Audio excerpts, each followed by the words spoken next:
All right, everybody, welcome back. Ready to dive in. Always.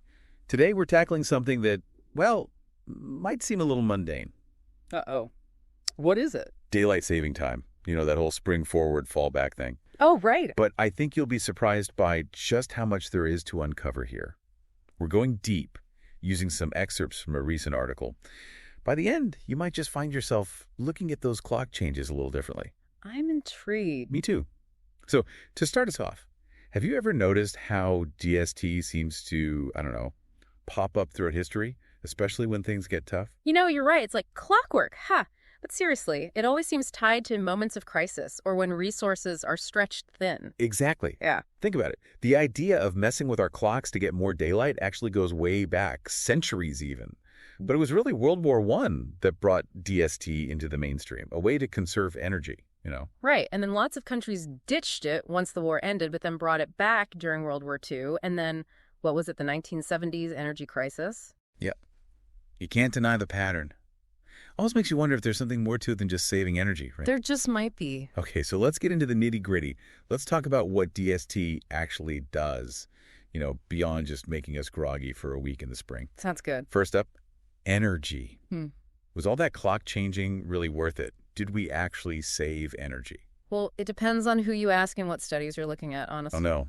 That's not what I wanted to hear. No. I mean, there is some evidence that shows DST can lead to, well, modest energy savings. Like, think about the evenings. Less need for artificial light, right? Sure. Okay. Yeah, I can see that. But there are also studies that show, well, either a minimal impact or even an increase in energy use in the mornings. People need more heat or light when it's darker outside, obviously. So it's not a simple answer, is it? It makes you wonder, even if there are slight energy savings here and there, is it really worth the hassle? And not just the hassle, but the potential downsides. Right. You're talking about health? Exactly. This is a big one. I mean, we're messing with our sleep schedules. Yeah. Not exactly a small thing, right? Our bodies run on those rhythms. Exactly. And that abrupt time change, even if it's just an hour, can disrupt our natural sleep rhythms, our circadian rhythm. Right, circadian rhythms. And that impacts more than just feeling tired, right? Absolutely. Our hormones, our metabolism, even our mental sharpness, all of that gets thrown off. And some studies have even linked DST to, well, this is a little scary. Oh, no, what? Increased heart attacks and strokes, particularly right after that spring forward. Wow. I always feel awful for, weeks after that time change. Can't imagine what it's doing to people who are already struggling with their health. That's a valid concern. Okay, so energy savings might be debatable, and the health impacts are, well, pretty worrying. Yeah. But maybe DST is good for the economy. More daylight equals more spending. Well, that's what some folks argue. There is some research suggesting DST does lead to a boost in retail sales. Because people are out and about more in the evenings. Right. Plus, the recreation industry tends to benefit, too, with more folks spending time outdoors. So it's like a win-win for those sectors, at least. More daylight, more money. Almost sounds like a mini economic stimulus, right? Sure, but that's only one side of the story. There are economists who argue that, well, any economic gains from DST could be offset by the hits to productivity and, of course, the health issues we just talked about. So it's another one of those tricky trade-offs. Exactly. Short-term gains in some areas, but potentially negative impacts on overall well-being and productivity in the long run. It really makes you think, doesn't it? And speaking of things to think about, let's talk about safety. Okay. More daylight during that evening rush hour should mean, fewer accidents on the roads. Right, you would think. And there is some evidence to support that. Like, one study found that after switching to DST, traffic fatalities in the U.S. actually decreased by about 10%. Okay, so it's safer. But other studies, they show no significant change or even a slight increase in accidents, particularly during those darker mornings. Oh, right, the morning. So even the safety argument isn't as clear-cut as it might seem.